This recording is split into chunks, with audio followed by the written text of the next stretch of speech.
Are you sure there is no problem with that?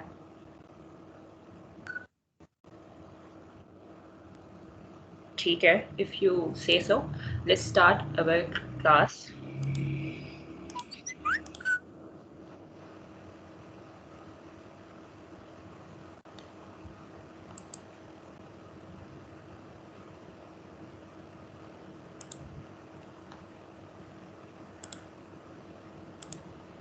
ठीक है, आज हम न्यूमेरिकल्स करेंगे अपनी कल वाली ही डेरिवेशन के रिलेटेड। ठीक है, आज का जो हमारा सबसे पहले हम स्टार्ट करते हैं अपने न्यूमेरिकल नंबर 1 से। आज हमें काफी सारे न्यूमेरिकल्स करने हैं, तो make sure you have a calculator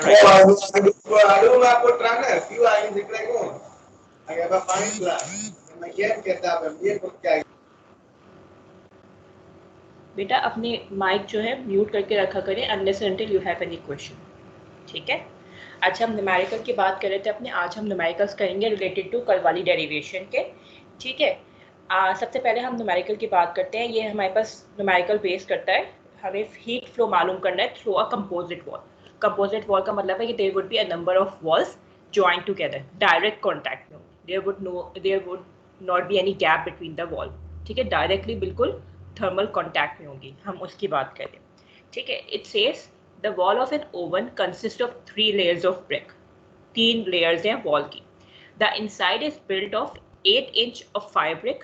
जो सबसे inner वाली layer है oven की, वो 8 inch fire brick है. उसकी thermal conductivity है 0.68 BTU per hour fit square degree Fahrenheit fit. Then it is surrounded by 4 inch of insulating brick. Fire brick के बाद जो डायरेक्टली हमारे पास नेक्स्ट लेयर आ रही है वो है इंसुलेटिंग ब्रिक ऑफ 4 इंच। ठीक है, उसकी थर्मल कंडक्टिविटी है 0.15 BTU per hour fit square degree Fahrenheit पर फिट। एंड देन जो सबसे आउटसाइड लेयर है हमारे पास कंपोजिट वॉल की, ओवन की वॉल की, वो है 6 inch of building brick and उसकी थर्मल कंडक्टिविटी है 0.40 BTU per hour fit square degree Fahrenheit पर फिट। अब हमारे पास इट सेज कि जो ओवन है हमारे पास ये ऑपरेट कर रहे हैं 1600 डिग्री फ़ारेनहाइट पर एंड जो हमारे पास आउटसाइड वॉल है वो हमने मेंटेन की हुई है 125 डिग्री फ़ारेनहाइट पे bye circulation of air.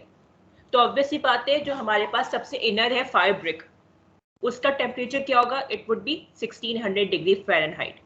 And जो हमारे पास सबसे आउटसाइड है वॉल वो है बिल्डिंग ब्रिक, उसका टेम्परेचर क्या हो जाएगा हमारे पास 125 डिग्री फ़ारेनहाइट। अब it asks कि how much heat will be lost per square feet of surface and what are the temperatures at the interfaces of the layer। इन्होंने हमें ओवन के इनलेट का और ओवन के सराउंडिंग्स का एनवायरनमेंट का टेम्परेचर तो बता दिया, बट कह रहे हैं ये लेयर्स है हमारे पास जो थर्मल कांटेक्ट में, इनके इंटरफेसेस पे, यानी जब ये कांटेक्ट में आ रही हैं तो इनके कांटेक्ट वाली जो सरफेसेस हैं उस पर हमारे पास क्या टेम्परेचर्स होंगे। ठीक है, अब आपको ऑब्वियसली बात है from the numerical you can easily understand कि सिंपल एक सिंगल वॉल की बात नहीं हो रही है, 3 लेयर्स ऑफ वॉल की बात हो रही है। तो यू विल यूज योर जो इक्वेशन हमने ड्राइव की थी फॉर कंपोजिट वॉल, आप वो वाली यूज करोगे। अगर सिंपल एक वॉल की बात हो रही होती तो you would use Fourier's law of conduction.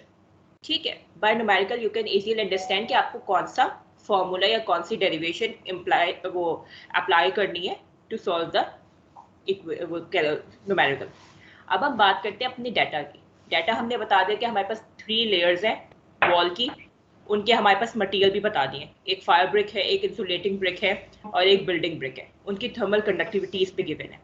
If thermal conductivities given ना हो तो आप लोग क्या करोगे, since you know the material, आप अपेंडिक्स में जाओगे अपनी बुक की और वहां से आप उनकी थर्मल कंडक्टिविटीज ले लोगे। ठीक है, एंड उन्होंने अब इसकी डायमेंशंस भी बता दी हैं कि हमारे पास जो फायर ब्रिक है उसकी थिकनेस क्या है, हमारे पास जो इंसुलेटिंग ब्रिक है उसकी थिकनेस क्या है, जो हमारे पास बिल्डिंग ब्रिक है उसकी थिकनेस क्या है, और इन्होंने हमें इनलेट और आउटलेट के टेम्परेचर्स भी बता दिए। Now you have to calculate Q over A। ठीक है, आपको हीट फ्लो पर स्क्वायर फुट मालूम करना है। ठीक है, तो Q अपॉन A मालूम करना है आपको। अब हम सबसे पहले इस फिगर ड्रॉ करेंगे। Figure is important, you have to draw the figure in the exam. Without figure आपको न्यूमेरिकल जो है कंप्लीट नहीं होगा। ठीक है, अब फिगर हमने क्या किया, लेट्स से हमने कह दिया जो ए है, ए वॉल, ये हमारे पास क्या हो गई, फायर ब्रिक हो गई। बी वॉल हमारे पास क्या हो गई, इंसुलेटिंग ब्रिक। सी वॉल क्या हो गया हमारे पास, बिल्डिंग ब्रिक। ठीक है, अब हमने कह दिया कि जो ए है ये inside layer of the oven है, तो इसका टेम्परेचर क्या हो जाएगा 1600 degree Fahrenheit. This temperature, this T would be 1600 degree Fahrenheit, T1। अब हमने कहा जब ये हमारे पास इनसाइड ऑफ द ओवन है तो ये क्या हो जाएगा हमारे पास आउट ओवन, इसका टेम्परेचर क्या हो जाएगा हमारे पास 125 degree Fahrenheit. It would B Q and we have to calculate the value of T2 and T3। Interfaces पे जो टेम्परेचर है हमें वो मालूम करने।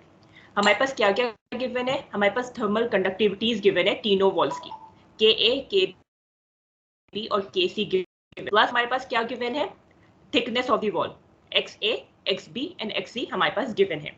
By using these values we can easily calculate the value of Q, heat flow per square foot। ठीक है, अब कैसे करेंगे, लेट्स सी। सबसे पहले हम क्या करेंगे, दो तरीके, या तो आप डायरेक्टली फॉर्मूला पुट कर दो या फिर आप इंडिविजुअली हर मटेरियल की या हर वॉल की जो है रेजिस्टेंस मालूम करो या थर्मल कंडक्टेंस मालूम करो या रेजिस्टेंस मालूम करो, व्हाटएवर। ठीक है, दोनों में से कोई भी एक चीज मालूम करो और उसके बाद उसको अपने फॉर्मूला के अंदर पुट कर दो। मैंने ये वाला ऑप्शन ऑप्ट किया है, आप डायरेक्टली फॉर्मूला यूज कर सकते हो जो हमने कल फॉर्मूला ड्राइव किया था फॉर कंपोजिट वॉल।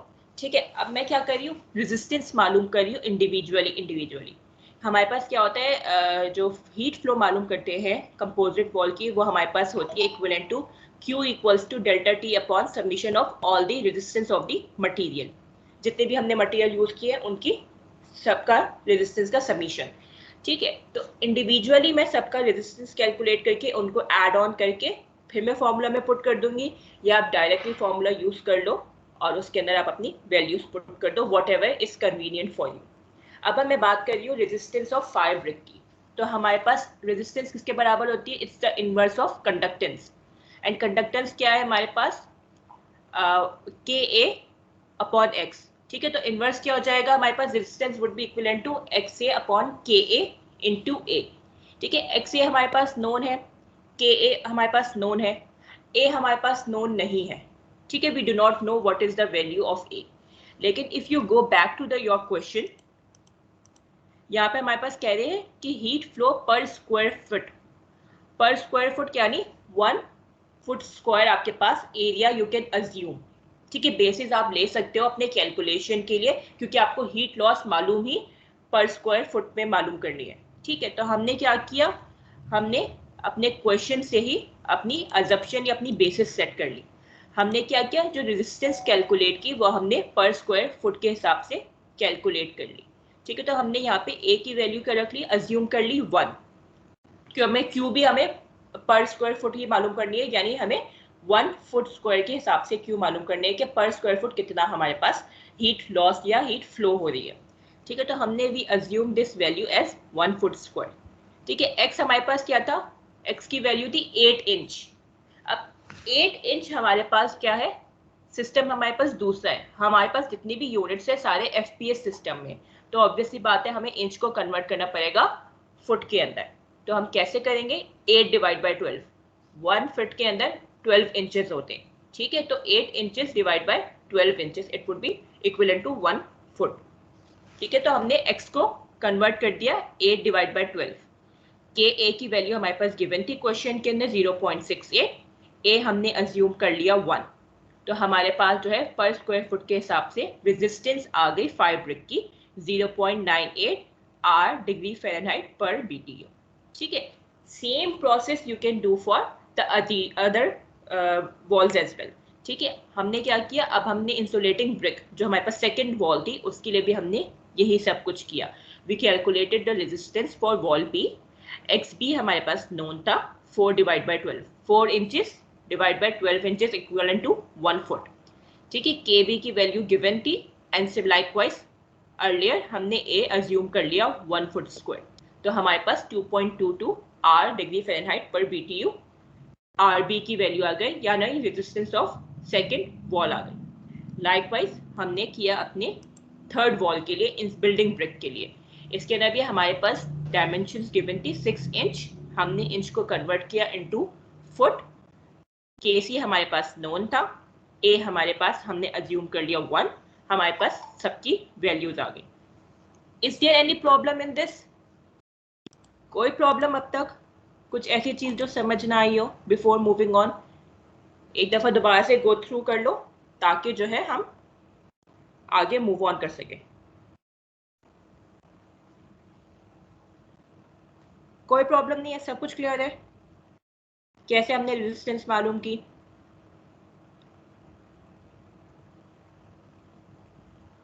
ठीक है, नाउ मूव ऑन टू, अब हमने रेजिस्टेंस मालूम कर लिए, अब हम क्या करेंगे?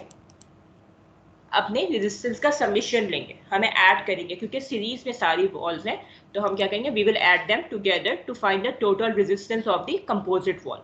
तो हमने क्या किया? हमने कहा R equals to R A plus R B and R C. R A R B R C की वैल्यू हमने कैलकुलेट कर ली थी 0.98, 2.22 प्लस 1.25। तो we got the total resistance of the composite wall. जो वॉल है जिसके डिफरेंट मटेरियल्स थे उसकी टोटल हमारे पास क्या रेजिस्टेंस है वो हमारे पास हमने मालूम कर ली। It was 4.45 R degree Fahrenheit पर BTU। ठीक है, अब हमारे पास रेजिस्टेंस आ गई है, हमारे पास इनलेट और आउटलेट के टेम्परेचर्स गिवन है, तो we can easily calculate the value of heat flow पर स्क्वायर फुट। ठीक है, तो हमारे पास हमने कह दिया। अच्छा, there is a minor mistake over here, let me correct it.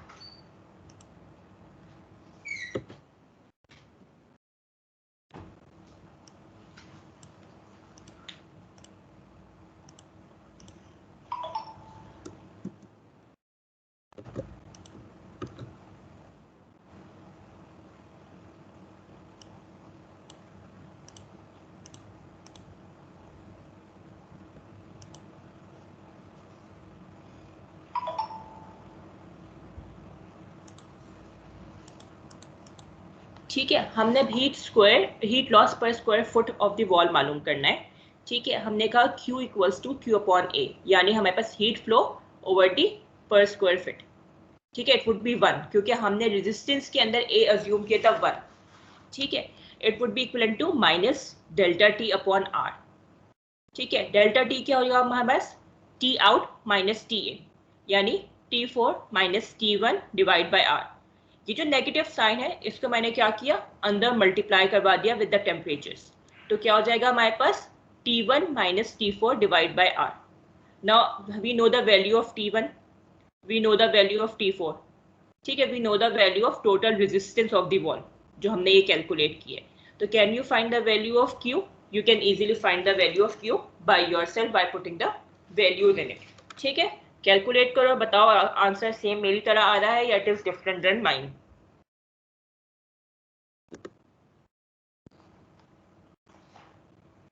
Solve कर रहे हो साथ? अब बाद में बहुत प्रॉब्लम होगी अगर अभी आप लोग जो है इन सब चीज़ों को ओवरलुक कर लोगे। It's better to solve along with me, ताकि जो है अगर कोई भी कंफ्यूजन हो, कोई भी कैलकुलेशंस के अंदर एरर हो, तो you can easily identify, you can ask me. बाद में जब आप लोग सॉल्व करने बैठोगे तो it would be difficult for you.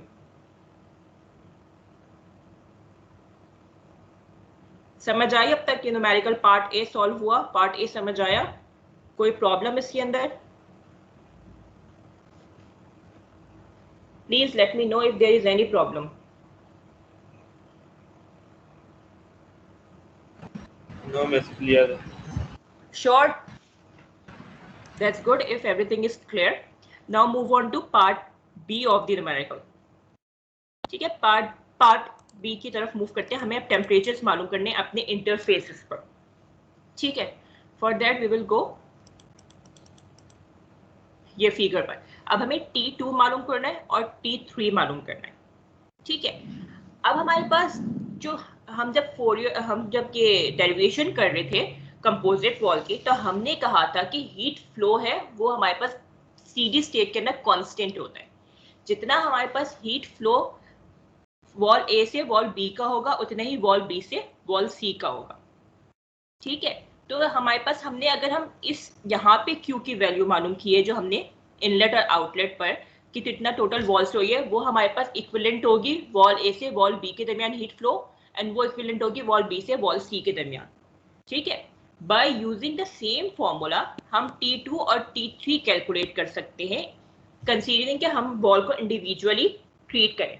अब अगर ये कंफ्यूजन हो रही है तो अब मैं इसको थोड़ा फर्दर आप लोग को बता देती हूँ। अब हम पार्ट बी की बात करें। अब मैं कह रही हूँ इंडिविजुअल रेयर्स की बात कर रही हूँ मैं, क्योंकि सिंस हीट फ्लो हमारे pass through out each wall it would be same, जो हमारे पास डिफरेंस आएगा वो रेजिस्टेंस का डिफरेंस आएगा और वो टेम्परेचर उसका डिफरेंस आएगा, टेम्परेचर का डिफरेंस आएगा। ठीक है, टेम्परेचर ड्रॉप हमारे पास जो हो रहा है इट वुड बी डिफरेंट, लेकिन जो हमारे पास इन दोनों का रेशियो होगा delta T upon R, delta T A upon R A, delta T B upon R B, ये रेशियो हमेशा का हमेशा कांस्टेंट होगा स्टेडी स्टेट के अंदर। It will always give the same value of Q. ठीक है, तो अगर मैं कह रही हूँ कि delta T upon delta R हमारे पास, ये हमने मालूम कर लिया क्यू की वैल्यू, तो ऑब्वियसली बात है जो वॉल ए है हमारे पास उसका टेम्परेचर ड्रॉप और उसकी रेजिस्टेंस भी इक्वल होगी इस delta T upon delta are के। लाइकवाइज जो वॉल बी है उसका टेम्परेचर डिफरेंस और उसकी रेजिस्टेंस भी हमारे पास इक्विवेलेंट होगी इस delta T upon delta are के। ठीक है, ये वाली बात हमने लास्ट टाइम कल डेरिवेशन के अंदर डिस्कस की थी कि हीट फ्लो कांस्टेंट होता है थ्रू आउट ईच वॉल, जो सिर्फ रेशियो में फर्क, रेट में फर्क आएगा कि हमारे पास जो टेम्परेचर ड्रॉप और क्या कहते हैं रेजिस्टेंस है ये वेरी करेगी, लेकिन इनका रेशियो हमेशा सेम होगा। ठीक है, अब हमने क्या किया, बाय यूजिंग दिस इक्वेशन जो हमने कल ड्राइव की थी, मैंने क्या किया, Q equals to delta T upon R A वाली चीज अस्यूम की। ठीक है, इससे मैंने डेल्टा टी ए कैलकुलेट कर लिया कि मेरे पास वॉल ए में कितना टेम्परेचर ड्रॉप हो रहा है। ठीक है, कितना हमारे पास टेम्परेचर डिफरेंस आ रहा है। Q की वैल्यू मैंने पहले मालूम कर ली थी पार्ट ए के अंदर, it was 332 BTU per hour. Resistance A मेरे पास गिवन, वो सॉरी कंडक्टिविटी मेरे पास गिवन थी, थर्मल कंडक्टेंस, उसकी वजह से मैंने रेजिस्टेंस मालूम कर ली थी आर ए की वैल्यू। आर ए की वैल्यू क्या आई थी मेरी 0.98। बाय सब्स्टिट्यूटिंग दीज वैल्यूज इसके अंदर Q equals to delta T A upon R A के अंदर मुझे इजीली डेल्टा टी ए की वैल्यू आ गई कि जो टेम्परेचर ड्रॉप हो रहा है वो 325 डिग्री फ़ारेनहाइट ड्रॉप हो रहा है पहली वॉल के अंदर। ठीक है, same I did for wall B के Q equals to delta T B upon R B, ये वाला रिलेशन यूज किया। Q की वैल्यू 332 होगी, ऑब्वियसली बात है क्योंकि स्टेडी स्टेट है, Q would be same. Delta T B हमने मालूम करना है, आर बी हमने मालूम कर लिया था, इट वॉज 2.22। ठीक है, दोनों की वैल्यू जब सब्स्टिट्यूट की, टेम्परेचर ड्रॉप आ गया कि वॉल बी के अंदर 738 डिग्री फ़ारेनहाइट टेम्परेचर ड्रॉप हो रहा है। ठीक है, अब मेरे पास दोनों के टेम्परेचर डिफरेंसेस आ गए कि 325 डिग्री फ़ारेनहाइट वॉल ए में ड्रॉप हो रहा है, 738 वॉल बी में ड्रॉप हो रहा है। अब इंटरफेसेस के टेम्परेचर की बात करते हैं। अब मैं कह रही हूँ डेल्टा टी ए हमारे पास बराबर है T1 माइनस T2 के। T1 हमारे पास नोन है, T2 हमारे पास नोन नहीं है।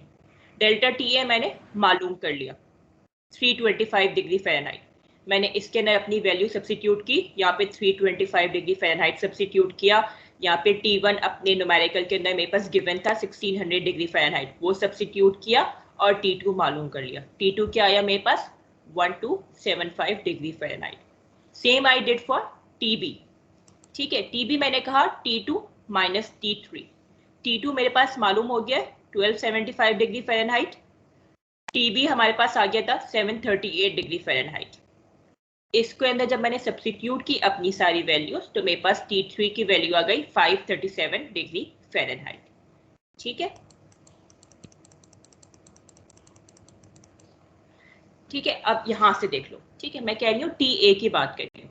TA हमारे पास क्या है T2 माइनस T1। ठीक है, अगर नेगेटिव साइन इंक्लूड करवा दोगे तो T1 माइनस T2 हो जाएगा। ठीक है, लाइकवाइज मैं TB की बात कर रही हूँ तो TB हमारे पास क्या हो जाएगा delta TB T3 minus T2। ठीक है, तो पहले मैंने 1600 डिग्री फ़ारेनहाइट और डेल्टा TA की वैल्यू यूज करके T2 मालूम किया। फिर मैंने सेकंड क्या किया, डेल्टा TB की वैल्यू जो मैंने कैलकुलेट की थी Q से, वो सब्स्टिट्यूट करके और T2 की वैल्यू सब्स्टिट्यूट करके T3 की वैल्यू मालूम की। ठीक है, यू कैन डू इट, आप इस तरह भी कर सकते हो कि आप डेल्टा TC मालूम कर लो QC से और फिर आप जो है T4 माइनस T3 करके T3 मालूम कर लो। आप कुछ भी करोगे आपका आंसर सेम आएगा। ठीक है, कोई प्रॉब्लम इसके अंदर, कोई भी प्रॉब्लम इसके अंदर, इस न्यूमेरिकल के अंदर जितने भी अब तक हमने सॉल्व किया, कोई भी प्रॉब्लम है साथ साथ सॉल्व कर रहे हो या नहीं कर रहे हो, पहले मुझे ये बताओ।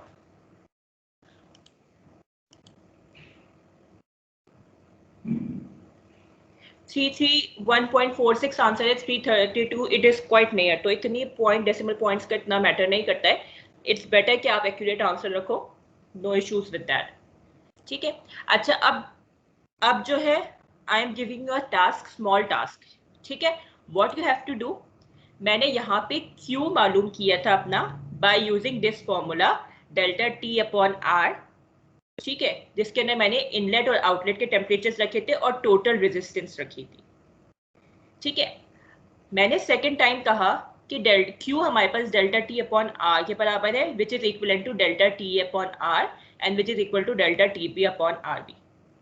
अब मैं आपको कह रही हूँ आपके इनलेट और आउटलेट के इंटरफेसेस के टेम्परेचर्स आपको मालूम हो गए, 1275 डिग्री फ़ारेनहाइट, 537 डिग्री फ़ारेनहाइट। आपको सबके टेम्परेचर्स नोन है, आपको सबकी रेजिस्टेंस नोन है, आपको सबके डायमेंशंस नोन है। मुझे आप Q की वैल्यू फाइंड आउट करके बताएं by using delta TA upon RA and by using delta TB upon RB and by using delta TC upon RC right now, ताकि आपको ये अंदाजा हो कि Q जो है कांस्टेंट आ रहा है या कांस्टेंट नहीं आ रहा है, Q के अंदर फ्लक्चुएशन आ रही है नहीं आ रही है। ठीक है, जैसे आपने यहाँ पे Q मालूम किया था डेल्टा T अपॉन R रखकर, इसी तरीके से अब आप Q मालूम करो डेल्टा TA अपॉन RA रखकर, इसी तरीके से आप Q मालूम करो डेल्टा TB अपॉन RB रखकर, इसी तरीके से आप Q मालूम करो डेल्टा TC अपॉन RC रखकर। ठीक है, और मुझे बताओ कि Q की वैल्यू आपकी क्या आ रही है bye substituting all three of the variables. जल्दी से मुझे बताओ,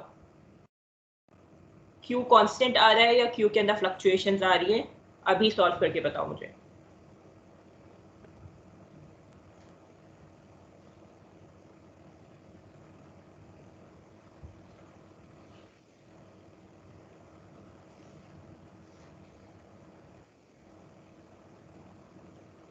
आर यू श्योर कांस्टेंट आ रहा है रोल नंबर 2?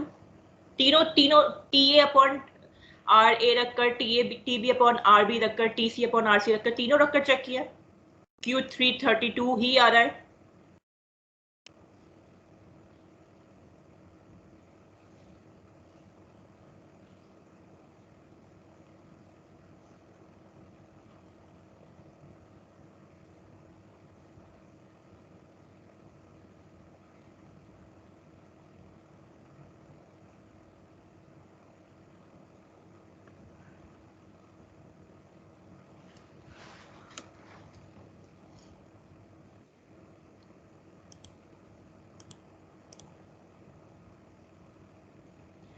इट्स बेटर कि सब करो ताकि अंदाजा हो कि मैं जो कह रही थी कि Q हमेशा कांस्टेंट रहता है स्टीडी स्टेट के अंदर, Q में फ्लक्चुएशन नहीं आती है।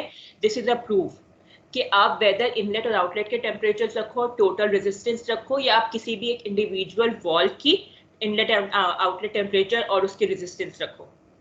ठीक है, इस तरीके से आपके पास Q हमेशा कांस्टेंट आना चाहिए Q स्टीडी स्टेट के अंदर। ठीक है, must be, it should be steady state, Q हमेशा उसी वक्त कांस्टेंट आएगा। ठीक है, आई होप इसके अंदर कोई प्रॉब्लम नहीं होगी, जरूर करो ताकि आपको अंदाजा हो कि Q कांस्टेंट है, ऑल्दो डेल्टा T और R की वैल्यूज डिफरेंट है। आप देखो डेल्टा TA में डेल्टा TA डिफरेंट है, डेल्टा TB डिफरेंट है, डेल्टा TC डिफरेंट है। ठीक है, इसी तरह से RA डिफरेंट है, RB डिफरेंट है, RC डिफरेंट है, यट आपके पास इनका रेशियो हमेशा सेम आ रहा है, Q की वैल्यू हमेशा सेम आ रही है, that's what you call steady state.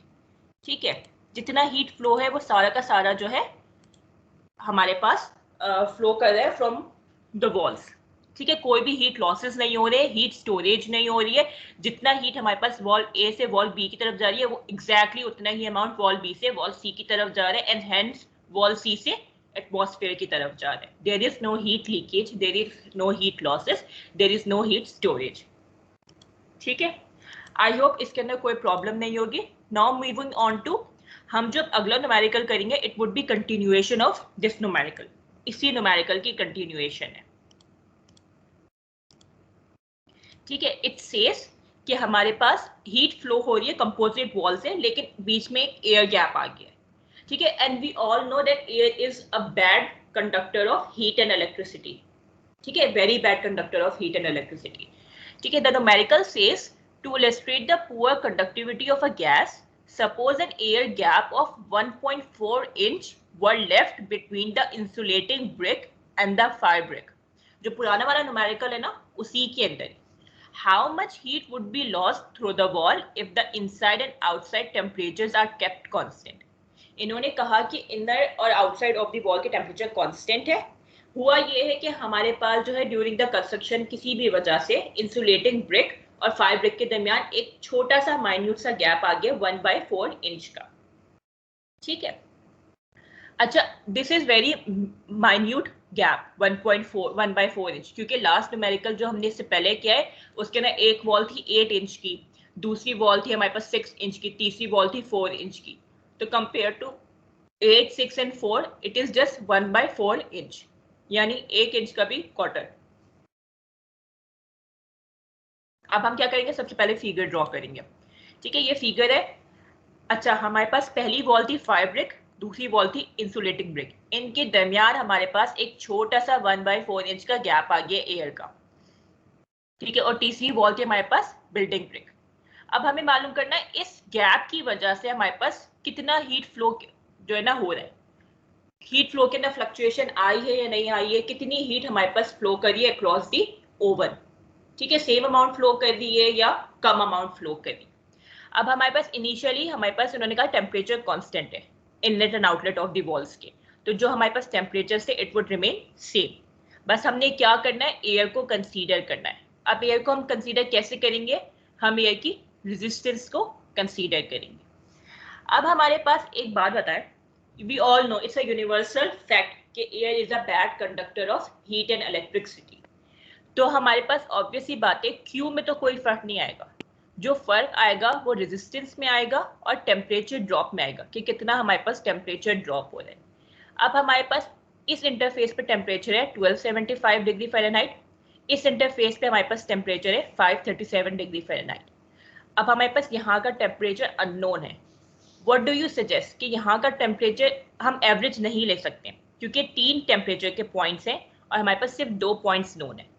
वैसे होता ये था ना कि हम एवरेज ले लेते थे, डिवाइड बाय 2 या डिवाइड बाय 3 करके हम एवरेज ले लेते हैं, लेकिन यहाँ पे we can not go for an average value क्योंकि हमारे पास ये वाला टेम्परेचर नोन नहीं है। ठीक है, तो हमने क्या करना है, हमने अप्रोक्सीमेट करना है, अप्रोक्सीमेट वैल्यू लेनी है कि हमारे पास करीब करीब वैल्यू ठीक हो। और सिंस एयर के अंदर, क्योंकि air is not a good conductor of heat and electricity, तो एयर की जो रेजिस्टेंस है या थर्मल कंडक्टिविटी है वो विद द टेम्परेचर इतनी ज़्यादा फ्लक्चुएट नहीं करेगी।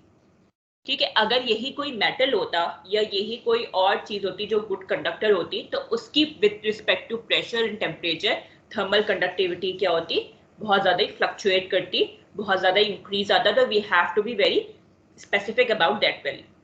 लेकिन since we are talking about gases and gases are not very good conductors of heat and electricity, तो we can take an approximate value as well. ये सारी चीजें ऐसी हैं जो फैक्चुअल है, जो आपको अपना कॉमन सेंस यूज करना पड़ेगा while solving a numerical। अब वी से कि हमारे पास इस यहाँ पे इंटरफेस पे 1275 है और इस इंटरफेस पे हमारे पास 537 डिग्री फ़ारेनहाइट है। व्हाट डू यू सजेस्ट कि ये जो टेम्परेचर होगा वो where it would be, would it be near to 1275 degree Fahrenheit or would it be near to 537 degree Fahrenheit since air is a bad conductor?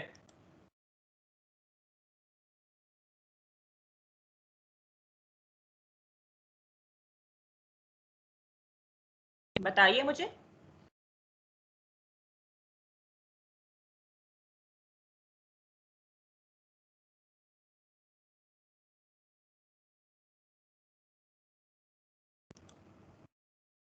No, it would not be near to 1275 क्योंकि it is a bad conductor. तो obviously बात क्या, bad conductor है तो वो heat transfer नहीं करेगा, driving force वहाँ पे आके क्या हो जाएगी, कम हो जाएगी बहुत ज़्यादा। तो टेम्परेचर ड्रॉप क्या होगा, बहुत ज़्यादा होगा। अगर 1275 है इसका मतलब ये है कि टेम्परेचर वो ट्रांसफर कर रहा है, हीट ट्रांसफर कर रहा है। ठीक है, तो it would be near to 537 degree Fahrenheit. ठीक है, क्योंकि वो बैड कंडक्टर है, यानी वो हीट ट्रांसफर नहीं करे। हीट ट्रांसफर करने के लिए क्या जरूरी है हमारे पास? Driving force, temperature gradient. ठीक है, टेम्परेचर जब वो ट्रांसफर ही नहीं करेगा तो वो हीट कैसे ट्रांसफर करेगा? ठीक है, तो it would be near to 537 degree Fahrenheit, क्योंकि सडनली बहुत ज्यादा टेम्परेचर ड्रॉप होगा because of this air gap, since it's a bad conductor of heat and electricity. ठीक है, अब हमने क्या किया, हमने अपनी value near to 537, obviously it would be greater than 537। ठीक है, it would not be less than 537, it would be near 537. It can be 700, it can be 600, it can be 800, we do not know, but it would be near to 537 degree Fahrenheit. ठीक है, अब हमने क्या किया, we have to go and check the value of air near this temperature range, कि हमारे पास इस temperature पे एयर की क्या रेजिस्टेंस है या क्या थर्मल कंडक्टिविटी है। ठीक है, हमने अपने अपेंडिक्स में गए, हमने एयर का डाटा देखा, हमने तो यहाँ सारी हमारे पास करंट के अंदर, ये जो अपेंडिक्स है ये करंट के अंदर है, पेज नंबर 801 के अंदर, it's table 5, thermal conductivities of gases and vapour. हमारे पास हमने देखा एयर की, ये हमारे पास सारा एयर का डाटा गिवन है। ठीक है, अब हमारे पास 148 पे भी गिवन है, 32 पे भी गिवन है, 212 पे भी गिवन है, 392 पे भी गिवन है, 572 पे भी गिवन है। ठीक है, we can take this value 572 degree Fahrenheit पे जो थर्मल कंडक्टिविटी है, we can take this value. ठीक है, रीजन बीइंग कि हमारे पास जो प्रीवियस वैल्यू है वो है 537, तो 537 से ग्रेटर ही है ये वाली वैल्यू 572। ठीक है, अब अगर हमारे पास इसके अलावा लेट्स से 600 पे कोई गिवन होती तो हम वो वाली वैल्यू भी अज्यूम कर लेते। अप्रोक्सीमेशन पे चल रहे हैं, मैंने पहले ही बता दिया था, क्योंकि हमारे पास गैसेस हैं और गैसेस के अंदर थर्मल कंडक्टिविटीज के ना इतना ज्यादा फ्लक्चुएशन नहीं आता है, सिर्फ डेसिमल्स में फ्लक्चुएशन आता है, जबकि मेटल्स के अंदर हमारे पास टेंस में या हंड्रेड्स में भी फ्लक्चुएशन आ जाता है। समटाइम जो है रूम टेम्परेचर पे उसकी थर्मल कंडक्टिविटी 40 होती है और थोड़े से एलिवेटेड टेम्परेचर पे वो 200 तक पहुंच जाती है, लेकिन गैसेस के अंदर हमारे पास थोड़ी बहुत ही डेसिमल पॉइंट्स के अंदर फ्लक्चुएशन आती है। तो बिकॉज ऑफ दिस क्या कहते हैं प्रॉपर्टी, हम जो है conveniently we can take this value of 572 degree Fahrenheit, इसके ऊपर जो थर्मल कंडक्टिविटी है we can assume this value. ठीक है, तो मैंने क्या किया, अपनी आर की जो थर्मल एयर की जो थर्मल कंडक्टिविटी है उसको मैंने 572 पे कंसीडर कर लिया, विच वॉज 0.0265। अब मैं क्या करूंगी, मैंने टोटल रेजिस्टेंस पिछले न्यूमेरिकल में कैलकुलेट करी थी, उस टोटल रेजिस्टेंस के अंदर मैं एयर की रेजिस्टेंस ऐड कर दूंगी। ठीक है, तो मैंने सॉरी, ठीक है, ये देयर इज अ मिस्टेक।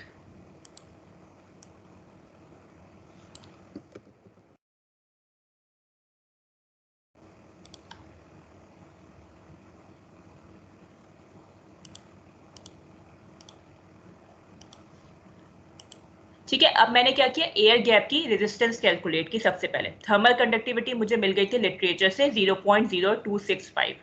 ठीक है, हमारे पास जो थिकनेस थी एयर गैप की वो थी 1/4 इंच। 1/4 इंच का मतलब क्या हो गया, 0.25 इंच, और इसको मैं फिट में कन्वर्ट करूंगी तो it would B divide by 12। ठीक है, सिमिलरली जैसे मैंने पहले वाले न्यूमेरिकल के अंदर एरिया अज्यूम किया था 1 स्क्वायर फुट, मैंने यहाँ पे भी एरिया अज्यूम कर लिया 1 स्क्वायर फुट, क्योंकि उसी न्यूमेरिकल की कंटिन्यूएशन है तो the basis would be same. तो मुझे ये सारी जब मैंने अपने वेरिएबल्स पुट किए तो मुझे आर की रेजिस्टेंस मिल गई, एयर की रेजिस्टेंस मिल गई, which was 0.79 R degree Fahrenheit per BT. ठीक है, कुछ भी नहीं किया, सेम जैसे पिछला वाला प्रोसेस था वैसे ही प्रोसेस किया, जस्ट मुझे के की वैल्यू नोन नहीं थी, वो मैंने अपेंडिक्स से अपनी वैल्यू ले ली। ठीक है, फिर मैंने क्या किया, जो टोटल रेजिस्टेंस कैलकुलेट की थी उसके अंदर मैंने एयर की रेजिस्टेंस भी ऐड करवा दी। ठीक है, 0.79 को मैंने ऐड करवा दिया 4.45 के अंदर, तो we got a new resistance of the wall which was 5.24 R degree Fahrenheit per BT. फिर जैसे मैंने पिछले वाले न्यूमेरिकल के अंदर कैलकुलेट किया था Q, वैसे ही मैं इसके अंदर भी Q कैलकुलेट कर दूंगी, final temperature minus initial temperature divide by R। ठीक है, नेगेटिव साइन को मैंने अंदर इंट्रोड्यूस करवा दिया, तो initial temperature minus final temperature divide by the total resistance of the wall. अब लास्ट टाइम जब मैंने रेजिस्टेंस यूज की थी वो सिर्फ RA, RB और RC का समीशन था, इस दफा जो मैं रेजिस्टेंस यूज करूंगी वो क्या होगी, हमारे पास एयर गैप को इंक्लूड करते हुए जो नई रेजिस्टेंस आएगी विच वुड बी 5.24, जबकि इनलेट और आउटलेट टेम्परेचर कांस्टेंट होंगे क्योंकि इन्होंने न्यूमेरिकल में कह दिया था कि एयर गैप की वजह से टेम्परेचर में कोई फ्लक्चुएशन नहीं आई है, वो टेम्परेचर कांस्टेंट है इनलेट एंड आउटलेट के। ओवन का इनर टेम्परेचर जो है वो 1600 है और हमारे पास एटमॉस्फेयर का टेम्परेचर 125 है। तो सिंस टेम्परेचर के अंदर कोई फ्लक्चुएशन नहीं आई है तो temperature would be same as before 1600 minus 125. However, the resistance of the wall would change because of the air gap.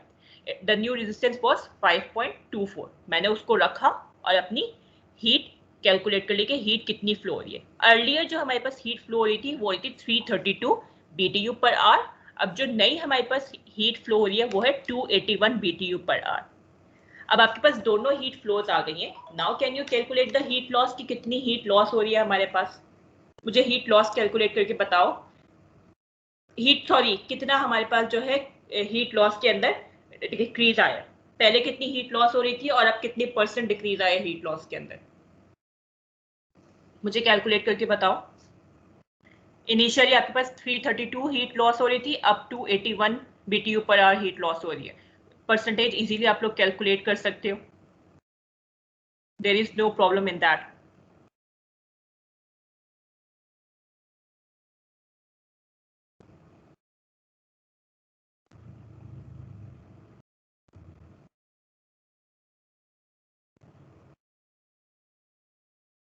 जल्दी से मुझे कैलकुलेट करके बताओ।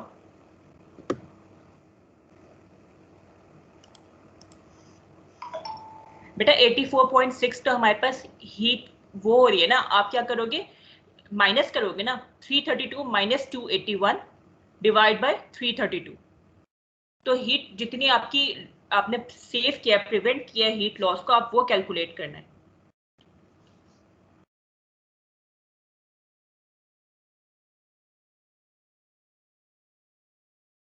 ठीक है, तो आपने देखा कि पहले हमारे पास जी 15.36 जी अराउंड 15%, बिल्कुल 15.36% बिल्कुल।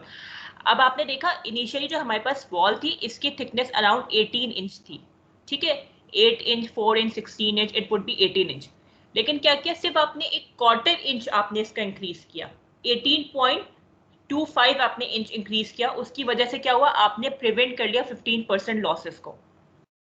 ठीक है, तो यानी हमारे पास दिस शोज के एयर की एडिशन से, एक माइन्यूट से एयर के गैप की वजह से आपका हीट लॉसेस काफी हद तक प्रिवेंट हो गए, because air is a bad conductor of heat and electricity. तो by introducing the gap of air between the walls you have saved your 15% of the heat losses. ठीक है, is there any problem in the numerical?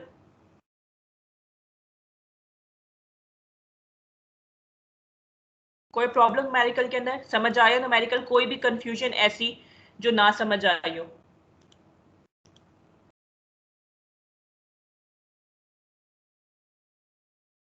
Everything is clear? Shall we move to another numerical?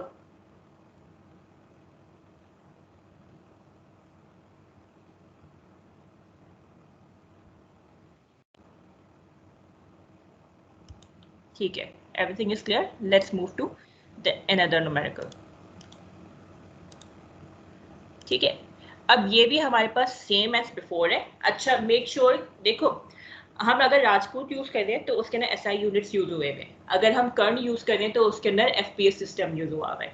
ठीक है, आप लोग के दोनों books जो है रिकमेंडेड है in your for your course. तो अगर यूनिट्स के लिए प्लीज आप लोग को यूनिट कन्वर्जन आनी चाहिए। आप मेक श्योर कि अगर BTU यूज हो रहा है हर जगह पे और एक आध यूनिट आपका इंचेस में है या एक आध यूनिट आपका मिलीमीटर में है, तो आपको उसको चेंज करना पड़ेगा, आप डायरेक्टली सब्स्टिट्यूट नहीं कर देना। अब जितने हमने पहले दो न्यूमेरिकल किए वो FPS सिस्टम में थे, अब जो न्यूमेरिकल नंबर 3 कर रहे हैं हमारे पास, यू कैन इजीली सी कि इसके अंदर टेम्परेचर डिग्री सेंटीग्रेड के अंदर है, इसके अंदर थिकनेस मिलीमीटर में है या मीटर में, तो ये SI यूनिट है। ठीक है, तो आपको सारे यूनिट फिर SI यूनिट के अंदर कन्वर्ट करने हैं। ठीक है, यूनिट्स के बारे में बहुत ही विजिलेंट होना है आप लोगों ने, ठीक है, ओवरलुक नहीं करना बिल्कुल भी यूनिट्स को। अब न्यूमेरिकल नंबर 3 सेज कि हमारे पास एक रिएक्टर की वॉल है विच इज 320 मिलीमीटर थिक। अब millimetre is not an SI unit, ठीक है, आपको इसको मीटर में कन्वर्ट करना पड़ेगा। ठीक है, इस मिलीमीटर को you have to convert into metre. Is made up of an inner layer of firebrick. जो सबसे इनर लेयर है वो फाइब्रिक की है and it has a thermal conductivity of 0.84 watt per metre degree centigrade. ये जो unit है हमारे पास, this is fine for SI unit system. ठीक है, the layer is then covered with the layer of insulation. ठीक है, पहली लेयर हमारे पास फाइब्रिक की थी एंड देन जो सेकेंड लेयर थी वो हमारे पास इंसुलेशन की है। ठीक है, इंसुलेशन की भी इन्होंने थर्मल कंडक्टिविटी दी हुई है 0.16 watt per metre degree centigrade. They say that the reactor operates at a temperature of 1325 degree centigrade and the ambient temperature is 25 degree centigrade. यानी इनलेट का टेम्परेचर है 1325 डिग्री सेंटीग्रेड एंड जो outlet का temperature है it is 25 degree centigrade. Determine the thickness of the fabric and insulation which gives minimum heat loss and then calculate the heat loss presuming that the insulating material has a maximum temperature of 1200 degree centigrade. ठीक है, आपको एक तो thickness मालूम करनी है fabric की और इंसुलेशन ब्रिक की, यानी आपको एक्स नहीं गिवन है, आपको एक्स ए भी मालूम करना है और एक्स बी भी मालूम करना है. फिर दूसरी बात की आपको हीट लॉसेस मालूम करने, जिसमें आप कंसीडर करोगे कि जो इंसुलेटिंग मटेरियल है इसका जो टेम्परेचर इंटरफेस का वो 1200 डिग्री सेंटीग्रेड. ठीक है, कोई प्रॉब्लम इसके अंदर? अच्छा, अभी से फिगर समझ लो. I do not think so कि we would be able to complete this numerical by today, क्योंकि थोड़ा सा लेंथी है न्यूमेरिकल, तो फिर हम इसको कल कंटिन्यू कर लेंगे. सिर्फ फिगर आज समझ लो. ठीक है, इन्होंने कहा हमारे पास रिएक्टर की वॉल है, इनर वॉल हमारे पास इन्होंने कहा फाइब्रिक से बनी हुई है, कंस्ट्रक्शन जो मटेरियल ऑफ कंस्ट्रक्शन जो है. जो हमारे पास सेकेंड वॉल है वो इंसुलेशन की है. ठीक है, जो रिएक्टर का इनलेट टेम्परेचर है वो है 1325 डिग्री सेंटीग्रेड और जो हमारे पास बाहर एनवायरनमेंट का टेम्परेचर है वो 25 डिग्री सेंटीग्रेड है. ठीक है, अब हमारे पास हमें थिकनेस मालूम करनी है दोनों की, यानी एल ए भी मालूम करना है, एल बी भी, एक्स ए यानी एक्स बी. ठीक है, हमने एक्स यूज किया, यहाँ पे एल यूज हुआ है. Both are the same thing, length कह लो या आप थिकनेस कह लो, both means the same thing. अच्छा, इन्होंने टोटल हमारे पास हाउएवर इन्होंने टोटल वॉल की लेंथ दी हुई है या थिकनेस दी हुई है विच वॉज 320 मिलीमीटर. ठीक है, ये हमारे पास हो गया पार्ट ए कि आपने एक्स ए और एक्स बी मालूम करने. सेकंड इन्होंने कहा है कि आपको हीट फ्लॉसेस मालूम करने इफ ये जो इंटरफेस है ए और बी का जो कॉन्टेक्ट ए है वो है हमारे पास है सरफेसेस की जो कॉन्टेक्ट हो रही है उसका टेम्परेचर हमारे पास 1200 डिग्री सेंटीग्रेड मेंटेन हुआ है. तो आप वॉल, ठीक है, आपको इसकी थर्मल कंडक्टिविटीज भी गिवन है ए और बी. ठीक है, आपके इनलेट और आउटलेट के टेम्परेचर्स भी गिवन है, आपको टोटल लेंथ भी गिवन है, टोटल थिकनेस भी गिवन है, आपको इंटरफेस का टेम्परेचर भी गिवन है. ठीक है, वैसे तो आप खुद से न्यूमेरिकल कर सकते हो लेकिन घर पे ट्राई करना, नहीं तो फिर कल मैं इसको कंटिन्यू करवाऊंगी. ठीक है, अभी मैं स्टार्ट तो करवा दूं लेकिन आई एम श्योर कि ये कंप्लीट नहीं हो पाएगा, फिर कंफ्यूजन होगी, तो we will continue this tomorrow. कोई प्रॉब्लम है आज की क्लास में तो तब तक मुझसे वो क्वेश्चन पूछ लो, बाकी हम यहीं से कल कंटिन्यू करेंगे. कोई problem? Is there anything that you haven't understand?